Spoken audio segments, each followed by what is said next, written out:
মুর্শিদাবাদের অশান্তিতে ৩৫৫ ধারা জারি করে রাষ্ট্রপতি শাসনের আবেদন খারিজ হয়ে গেল সুপ্রিম কোর্টে।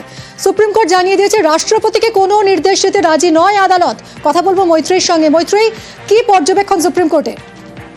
দেখো, সুপ্রিম কোর্টে মুর্শিদাবাদে হিংসার ঘটনার প্রেক্ষিতে ৩৫৫ ধারা জারি করার জন্য রাষ্ট্রপতিকে নির্দেশ দেওয়ার আবেদন জানানো হয়েছিল এবং সেটি মেনশন করা হয় আইনজীবী বিষ্ণু শঙ্কর জৈনের।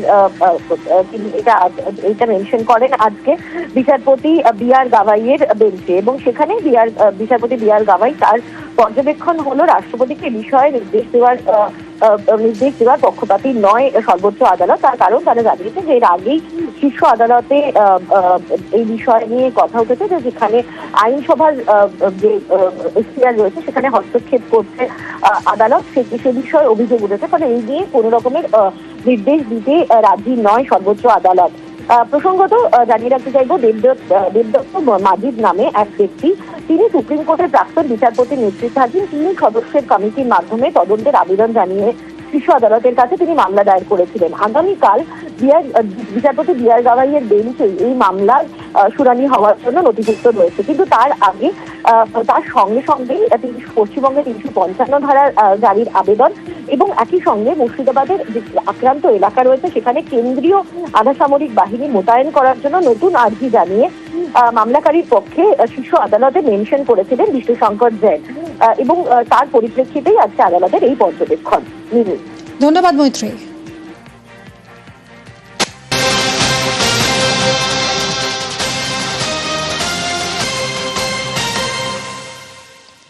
এই মুহূর্তে আপনাদের এসএসসি ভবনের সামনের ছবি দেখাচ্ছি। চাকরিহারারা এসএসসি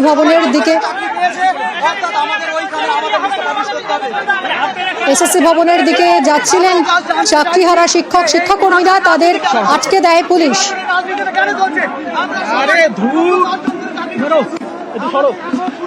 এসএসসি ভবনের সামনে এই মুহূর্তে উত্তপ্ত পরিস্থিতি। চাকরিহারা শিক্ষাকর্মীরা, তারা যোগ্য অযোগ্যদের তালিকা প্রকাশের দাবিতে এসএসসি ভবন অভিযান কর্মসূচি ছিল আজ তাদের। এসএসসি ভবনের সামনে এই মুহূর্তে চাকরিহারা শিক্ষাকর্মীরা পৌঁছেছেন।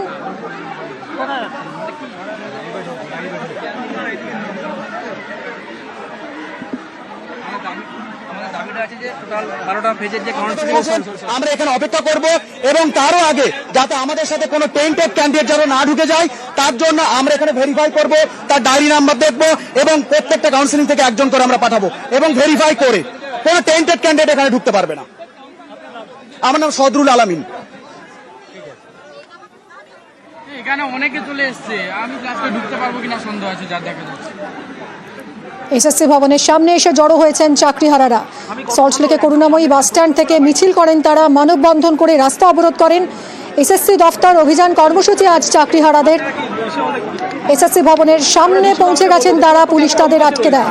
বিশ্বজিৎ সাহা আমাদের সঙ্গে রয়েছেন সরাসরি। বিশ্বজিৎ, যে আন্দোলনকারীরা রয়েছেন তারা চেয়ারম্যান অর্থাৎ এসএসসি চেয়ারম্যানের সঙ্গে কথা বলতে যাবেন এমনটাই ঠিক হয়েছে। আধ ঘন্টা পর চেয়ারম্যান দেখা করবেন এমনটাও তাদেরকে জানানো হয়েছে। এবং যারা আন্দোলনকারী রয়েছেন তাদের মধ্যে অনেক যারা বিভিন্ন ভাবে অর্থাৎ যারা কেউ প্রথম প্যানেলে ছিলেন, কেউ দ্বিতীয় প্যানেলে, অর্থাৎ যে সঙ্গে থাকো বিশ্বজিৎ, সঙ্গে থাকো। ফিরবো যা আমাদের লিডার যা ঠিক করবেন সেটা। তবে আপাতত যেটা হয়েছে প্রত্যেকের লিস্ট, ওয়েটিং লিস্ট থেকে প্রত্যেকটা ওয়েটিং লিস্ট থেকে নাম্বার 1 ওয়েটিং লিস্ট 1 যেটাকে আপনারা ইসে বলছেন, মানে এখন অবধি first counselling list, second counselling list, সেটা বলে সেই শুনলে। আচ্ছা, সেই লিস্ট থেকে প্রত্যেকটা এখন কতগুলি লিস্ট আছে আপনাদের?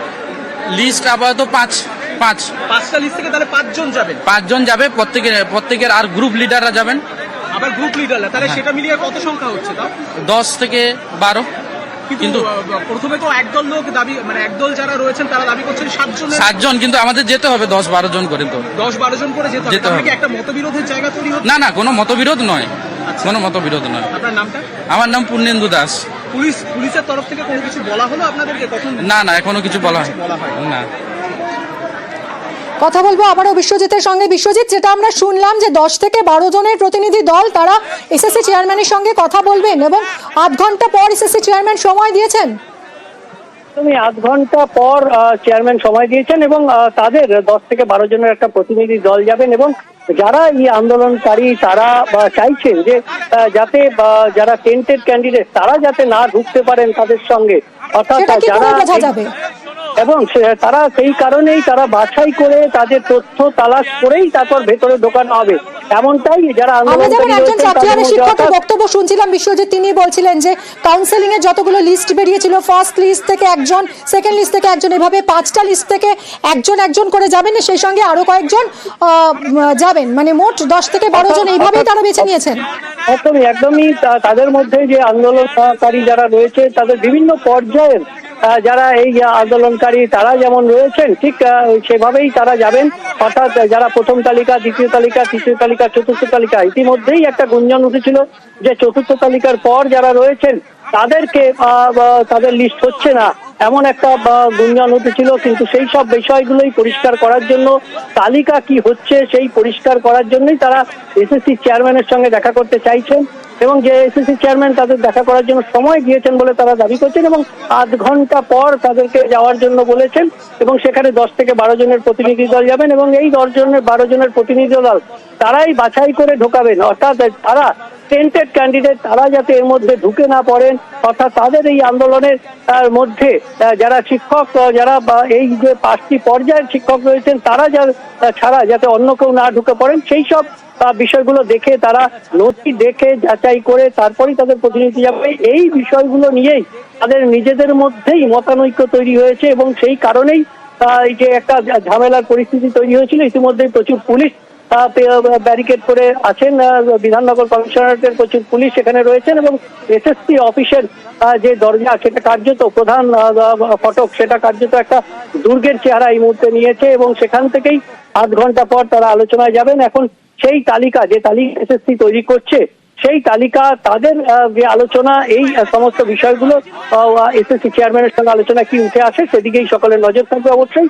আর কিছুক্ষণের মধ্যেই তারা যাবেন এবং সেই প্রস্তুতি নিচ্ছেন, এবং এই প্রস্তুতি নেওয়ার ক্ষেত্রেই তাদের মধ্যে যে মতানৈক্য, সেই মতানৈক্য চাকরিহারা শিক্ষকরা বোধহয় কিছু বলছেন, সেই কথা কি একটু শোনা যায়? তুমি কি একটু বুমটা নিয়ে যেতে পারবে সেখানে?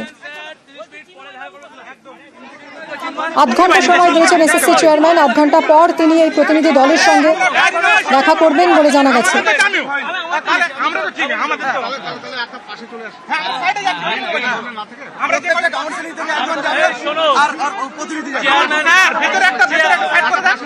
চেয়ারম্যান স্যার 30 মিনিট পরে দেখা করবো একদম দেখতে পাইনি, দেখতে পাই।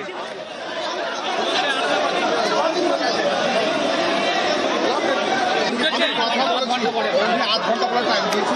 আচ্ছা হ্যাঁ ওটা তাহলে আমরা এখানে থাকবো।